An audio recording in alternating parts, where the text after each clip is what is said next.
In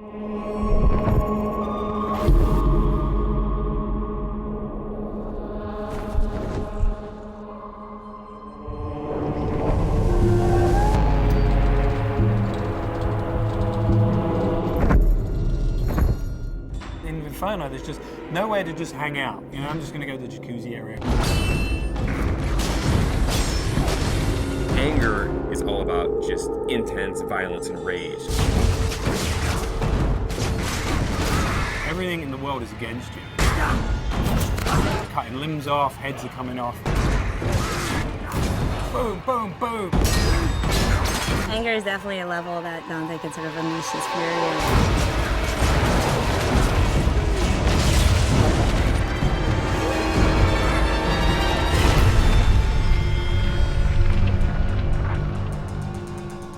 Second-to-second gameplay experiences is really where Dante's Inferno pays off. We have a combination of a multiple set of weapons. We've got Death Scythe, which is your big, powerful melee weapon. We've got the Holy Cross that shoots holy magic, and it's a range attack, it's a stun attack. You can do a lot of things with that.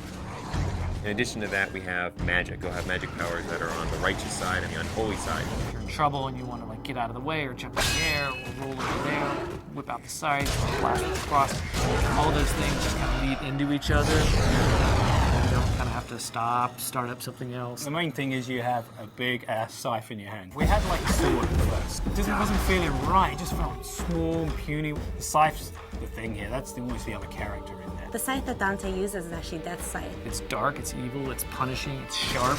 There's actually a lot of different modes you could go in. It could kind of have this sort of straight spear-like mode. It also has what we call sort of the collapse mode, where it's more like a scythe that's just on his wrist. At the beginning, we're all trying to find different things. We actually bought a scythe, you know, farmers, monthly, whatever. So we bought this scythe. As soon as we got the scythe, it's got the little handles like, no, this ain't gonna work. Sometimes you'll come into work and like you'll go to the kitchen and get coffee and there's just like some guy over there like with a broomstick and looking at himself in the mirror like doing this or going. So not only punishing everyone with that scythe, the other part of the combat is you've got a cross as well. The cross primarily is about stunning, pushing back, holding off enemies to buy yourself time. You know, it never really touches anyone physically. It's more about the power that emanates from it.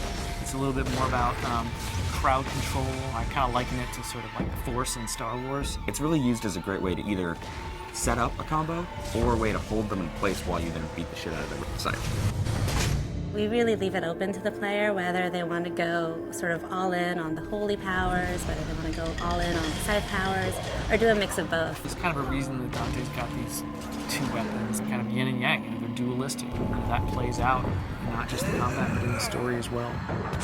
That's the whole personality of Dante's Inferno. The most important thing to us was making sure that the combat felt awesome. One of the big things that we wanted to do in Dante's Inferno was really have the game run at 60 frames per second. 60 feels free, it feels fluid. 30 feels like you're drunk. I mean, we did some tests, you know, where we took 30 and we took 60. You can totally tell the difference. As soon as you go to 60, you just see the flow, you see the trails, the scythes leaving behind, and just the smoothness. It's a visual and a tactile thing. It's how it feels, but 60 frames per second is pretty good, especially with all the great effects we got going on in the game now. Sassy. By the time you get to anger, you're kicking some ass, but don't get too comfortable, because pretty soon the shit's really gonna go down. Going to anger, which is really combat focused, and you're really going to test your skills in that arena. Then you're going to go into heresy, which I think will make you think about certain things that you may not normally think about in a video game. Dante starts to go wild.